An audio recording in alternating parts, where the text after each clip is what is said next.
I had a lot of people asking me, how long are the wait times here at Six Flags Great Adventure? Is it worth coming out? And just because you have an empty parking lot doesn't necessarily mean these days that you're not going to have to wait in line. So what's it like? Well, I came 3 times this week, checked it out, saw the good, saw the bad, and I am prepared to give you an answer.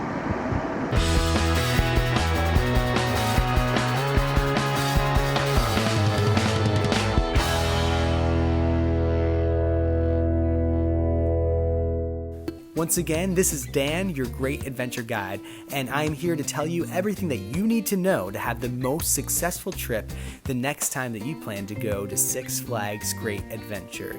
And to those of you that have been subscribing, liking videos, and leaving comments, thank you so much. It's helping me a ton.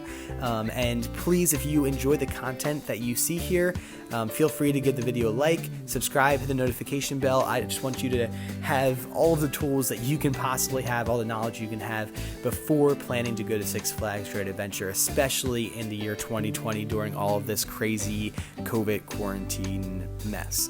But one of the number one questions that I keep seeing again and again is people asking, how long are the lines? The same thing I was wondering too. And I went to Six Flags on the very opening preview day on July 3rd, but then I decided to give things a break for a week. I wanted to give Six Flags a chance just to really figure out what they're doing, what their procedures are and policies and the cleaning routines and social distancing and all of that stuff. And this week, I returned to Six Flags 3 times. I went on Monday, Tuesday, and Friday. And while all of those experiences were not exactly the same from day to day, I think I have a pretty good grasp on what you should be expecting if you're planning to go to Six Flags in the summer. And hopefully this will really help you strategize and also make the decision about whether or not it makes sense for you, your family, your friends, or whoever you're going to Six Flags with to go. Or if you're going by yourself, that's cool. I go by myself all the time. Solo riders, that's where it's at. All right, so I went to the park on Monday, right around 3 o'clock in the afternoon, which is really the height of the crowds. I did that purposefully to see how bad it was. And when I got there, I was dumbfounded when I found that there was like nobody in this park. I mean, every single ride I saw was a walk-on, no waits anywhere. It was incredible. I wanted to run home, make a video, and tell everybody I knew that they should all go to Great Adventure right away. There's no lines. It's incredible. But then I was like, you know what? This could have been a fluke, though I've been hearing mixed things from the previous week. So I decided to make a reservation for Tuesday. And I made a reservation like right then and there, just like less than 24 hours before I was going to go. So again, making reservations is not a big deal. You don't have to worry about things getting filled up. Just do it. You could do it on the way to the park. You'd probably get in and not have a problem.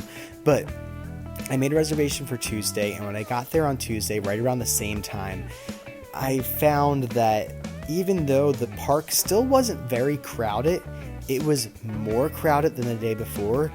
And because of that, the lines, they had to have at least tripled, if not more. Every single roller coaster, it looked like the line had to be a good 45 minutes to an hour. I'll show you what the wait times on the app said. Of course, those are always inaccurate. If you ever use the Six Flags app, it's like a total, you're better guessing yourself. But it got really crowded really fast, even though there was only a few more people there. And so I wasn't really sure that I could make this video, and then I finally went again on Friday. And when I got there on Friday, again, just like Monday, it was empty. Everything was a walk-on. People, I went on King Ka 2 times in a row at 1:30 in the afternoon without waiting. I did not wait. I walked onto the roller coaster both times. There was 0 line. There was nobody in front of me. It was incredible. All right, I could have gone like 20 times in a row if I wanted to, but yeah, that ride's amazing. I'm so happy that King Ka is open.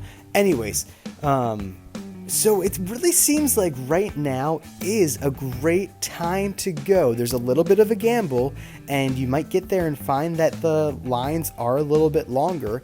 But that being said, if you were going any other year in the summer, even on a weekday, you'd expect the lines to be 45 minutes to an hour for those bigger roller coasters than bigger attractions anyways. So you get there and maybe you have to wait just as long as you normally would have, but there's a good chance that your wait times are going to be cut in half or just aren't going to be existent at all. Now, what about the kids' rides? I mean, honestly, I feel like unless you're going on a weekend, usually the lines aren't that long for kids' rides anyways. But in this case, there really weren't any lines at all that I saw all week. And really, as I started to think about it, this is a great time for families to go to Great Adventure with such short lines in the kids' areas and the thrill rides. Now, that comes with a huge caveat, and that is whether or not your kids or teenagers or your husband or wife can manage to keep a mask on in the heat and stay socially distant. You know your kids, you know your family, you know whether or not it makes any sense for you to go to an amusement park right now during COVID. But if it is true that your family can handle all of those things, it is amazing to have all of these low wait times. And this is why, in particular, you can easily bring your kids over to the kids' rides and let them ride a few things, and then have them wait in line with you for a big roller coaster and do like the parent swap situation. Or maybe split up a little bit as a group, and half your group goes over to Nitro or Kingda Ka, rides a roller coaster, comes back for the kids, and you switch, and the other half goes on Kingda Ka or Nitro. And it's not a big deal because you're not waiting in line for 45 minutes or an hour and a half or 2 hours to go on that ride where the rest of your party is just stranded in the middle of the park in the heat waiting for you. It makes life a lot more manageable, and everybody is able to do everything that they want to do over the course of the day. So that's a really nice perk. But again, remember, you need to wear a mask, you need to stay socially distanced, so you know whether or not that's really going to work for your family. The other thing that you need to realize is that lines right now are very deceptive. There are lines that might look very long, but in reality, they're just spread out very far because everyone's staying socially distant. And there's other lines that look like they're pretty short, but because so few people are getting onto that ride or roller coaster or whatever, it's actually a lot longer than you think it is. So this is what you really need to know, and I'm sure that nobody else is going to be telling you this, so listen up. When it comes to Superman, I'm talking roller coasters right now, so Superman, Nitro, and the Joker, those roller coasters are being filled like they normally would with every row. They don't have to skip over rows. Now, the only difference is that if you have less single riders, then they're going to have a whole row to themselves rather than kind of joining up with other groups. But overall, those roller coasters are moving people through at a pretty good pace. On the other hand, Kingda Ka, El Toro, Bizarro, Batman, and I believe Green Lantern are all socially distancing even within the roller coaster, where they're skipping 1, even 2 rows between each party, and that makes for much slower moving lines. So El Toro, for example, if there's no line there, then yeah, it's a walk-on, it's great, go right on it. But if there's a line that normally in the past would have been about a half an hour wait, be expecting at least double that amount of time. The other thing that can really slow down the line, and this is super important for you to know and for you to tell your kids if you're bringing your kids with you, so that they can be prepared and expecting this rather than being blindsided and complaining or being just like really bummed out. And that is that there is going to be regular cleanings of those roller coasters, which is great. And it's pretty quick too. Somebody will come through with a disinfectant and spray down the roller coaster, and then they'll send it through a cycle until it gets back, and then they'll load it up with people again. It's really not that big of a deal. But when you think you're next in line and you're about to ride this roller coaster, and then they stop everything and they spray down the roller coaster and send it through empty, that's got to be pretty confusing to a kid as to why it is that they're not allowed to be on that one when it was supposed to be their turn. And I believe that they're doing this with all of the rides in general, not just the roller coasters. So make sure that your kids are understanding that this will happen to them at some point during the day, if not multiple times during the day. So they should be aware of it. It really, again, wasn't a big deal. It wasn't a huge time hindrance, but that's something else that will slow down your line that you might not be expecting. So there you have it. If you're going to Six Flags Great Adventure on a weekday, chances are you are going to have a great experience where you do not need to wait in many lines at all. You could even, get through the entire park in just a few hours. Get there early no matter what, because if things get just a little bit more crowded, and as word gets out that there's no lines, I'm sure that things are going to get more crowded.